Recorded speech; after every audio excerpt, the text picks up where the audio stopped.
Welcome back to the course on Introduction to Solid-State Physics. In the last two classes, we have been discussing about the crystal structure, which is important to classify the solids into the metals, insulators, and the semiconductors.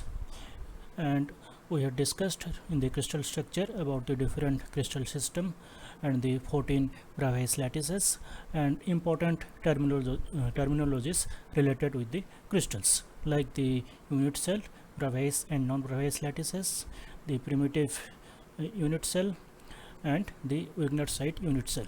Together with that, we know what is a lattice plane, what is a lattice point, and what are the Miller indices, and what is packing fraction. All these things we have discussed in our previous last two classes. Today we are going to start the way to determine the structure of the crystal, and for that we have to study the diffraction that can occur inside the crystal. In order to know the exact position of the lattice and the arrangement of the atoms inside the crystal, we must take the help of the crystal diffraction. We know that for diffraction to take place, the slit width must be comparable to the wavelength of the light or the probe which is being used. That means lambda should be comparable to the slit width. In this case, the interplanar spacing is the slit width, and it is of the order of few angstroms. That's why we cannot use the ordinary visible light whose wavelength ranges between 4000 to 7000 angstrom to probe the crystal structure. So naturally the next choice will be the X-rays, because we know that for the X-rays the wavelength lies in the region of few angstroms. And there are other sources using which also you can study the crystal structure through diffraction, for which the corresponding de Broglie wavelength is few angstroms. So let us have a look at a few probes using which we can study the crystal structure. As I told, the first choice is the X-rays, for which the energy can be given by the Planck's theory, that is E is equal to h nu, which is equal to h c by lambda. And if we know the energy of the X-rays, we can find out the corresponding wavelength. Here h is the Planck's constant and c is the speed of light in vacuum. And the corresponding useful relation is lambda in wavelength is equal to 12.4 by the energy of the X-rays in kilo electron volt.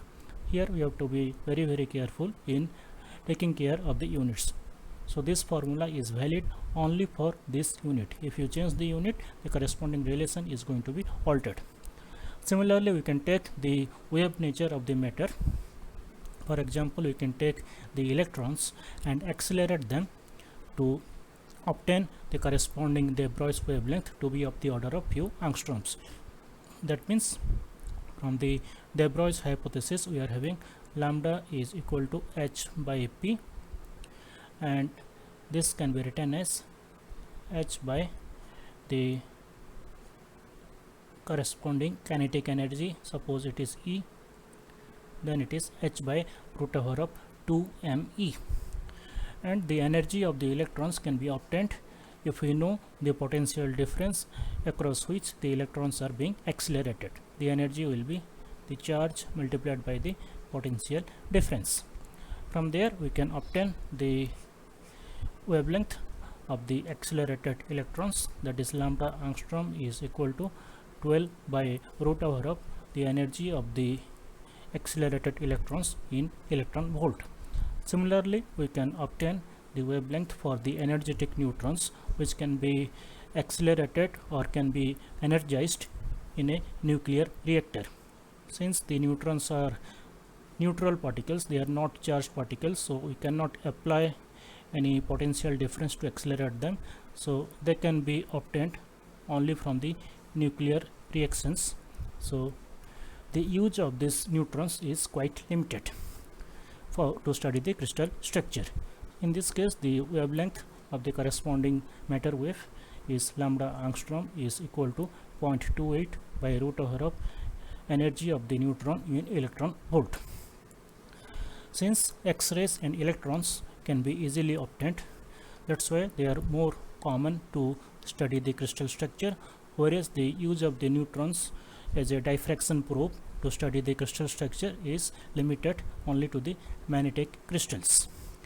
In these three formulae, we have to take care of the units, that is 1 point, and in the first relation for the energy of the X-rays, there is no square root term because it is simply a linear relationship, that is E is equal to hc by lambda, whereas for the electrons and the neutrons in the denominator we are having the square root of the energy because we are using the de Broglie relation here we are using the Planck's hypothesis. So these 2 points we should keep it in mind while using this derived relations. So now let us see what is the basic difference in the interaction of the X-rays, electrons and neutrons with the crystal. But we should remember that the basic diffraction conditions are going to remain the same for all the diffraction probes. Only difference is that how they interact with the crystal. The X-rays, they interact with the electron cloud rather weakly. That's why we can study the long range ordering of the crystal, and as a result this X-ray diffraction can be used to study highly crystalline solids which are highly crystalline, because we can obtain or we can get an idea about the long range ordering inside the crystal, as the interaction is not very strong, it is average.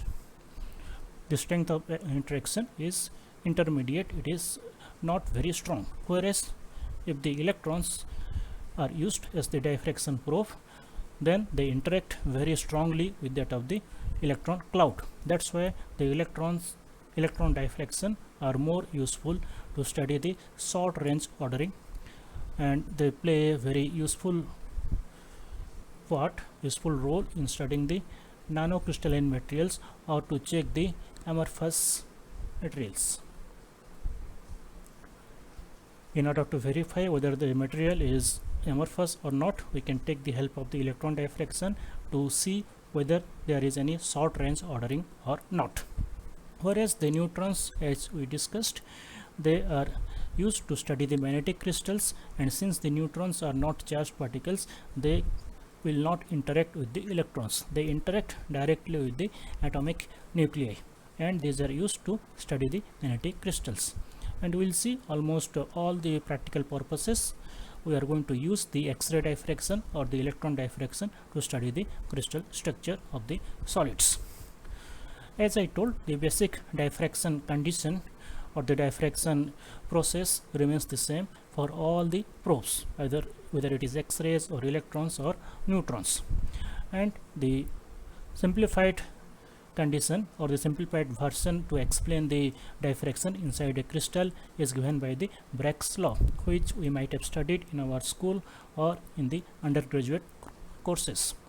The Bragg's law is a simplified version of the diffraction inside a crystal, and it arises due to the periodicity of the lattice. Suppose we take a lattice, these are the lattice planes, and D is the interplanar spacing, and the X-rays are being incident on this particular solid, and these are the lattice planes, and from the lattice planes the X-rays are getting reflected.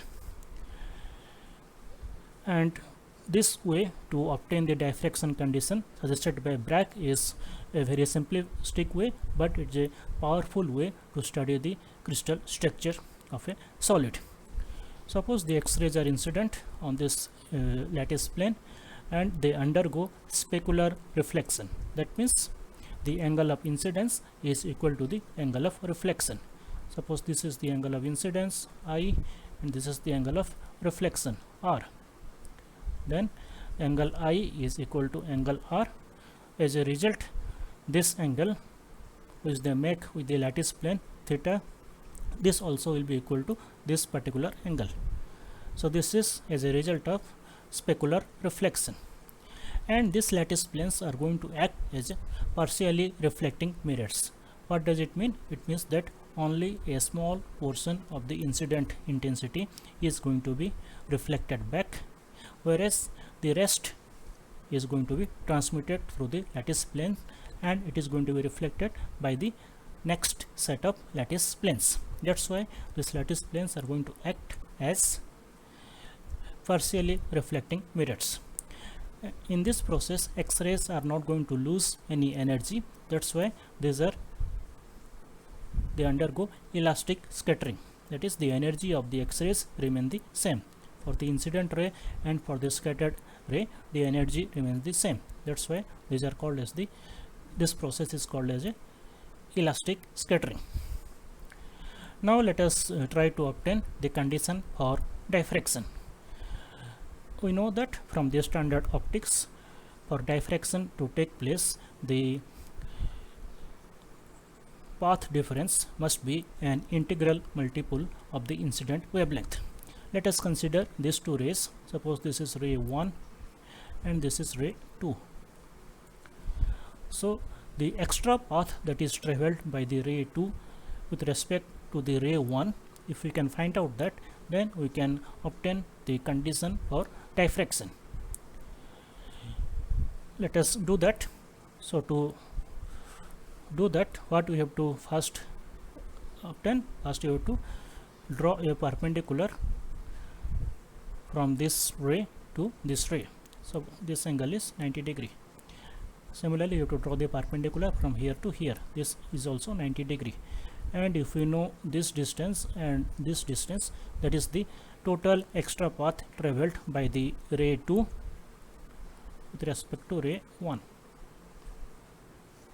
Our main aim is to find out this extra path by drawing the corresponding perpendicular, and we know that this distance is d. Okay, so let us do that properly. Let us draw the perpendiculars. So they are the perpendiculars, so that this angle is 90 degree, this angle is 90 degree. Now what you have to find out? We have to find out this distance plus this distance. Here this angle is naturally theta. Similarly, this angle is also theta. So this angle will be how much? This will be 90 minus theta. 90 degree minus theta. So this angle will be, this is 90 degree, this is 90 minus theta, this will be theta. Similarly, this angle will also be theta. Now we know that this spacing is d. We have to obtain this particular distance, and that is sin theta is equal to this particular separation, this particular extra distance divided by the hypotenuse, that is the perpendicular divided by the hypotenuse, that will be d into sin theta. So the extra path that is traveled is denoted with the blue color line, and the extra path can be obtained by using the sine function, that is d sin theta in both the cases. So the total path difference will be 2d sin theta, and if this total path difference is an integral multiple of the incident wavelength, that is lambda, then at that point the corresponding phases will add up. So all the incident intensity will add up in phase, and we will obtain the corresponding diffraction maximum. So this is the condition, Bragg's condition or Bragg's law for the diffraction maximum. And here we can see theta is the angle of diffraction, and lambda is the incident wavelength, and n is an integer which can take values. N is an integer which can take values 1, 2, 3 like that, all the positive integers, and is called as the order of diffraction. So the unknown parameter here is the d, which is the interplanar spacing. So using the Bragg's law for diffraction, we can obtain the interplanar spacing, that is d, provided we know the wavelength of the incident X-ray and theta is the angle of diffraction. But when we look at the oversimplified version of this condition of diffraction, we do not get any insight of the crystal structure. Only we can obtain the interplanar spacing. We do not have any idea whether it is due to copper atom or sodium atom or due to iron atom, and how these atoms are arranged inside the crystal. That information, the detailed information, is also missing. So for that purpose we have to go for the Laue condition, which we will do in the next video. So these are the few limitations of the Bragg's law. As I told, the Bragg's law explains the crystal diffraction in a very oversimplified manner, but to certain extent it works. But the major problem is that it doesn't give any information about the amplitude of scattering, which is called as the scattering amplitude. That means from different atoms the scattering amplitude will be different. So you cannot distinguish between the different atoms, because the interaction of the X-rays with the electrons depends on the electronic cloud surrounding each atom. So depending on the surrounding of the electronic cloud, because of the way the X-rays will interact with the electron cloud, so different atoms are going to have different scattering amplitude, and the way they are arranged also will play a role. So that we can obtain using the Laue condition, which can be explained using the Fourier transformation in the reciprocal space, which we will do in the next video.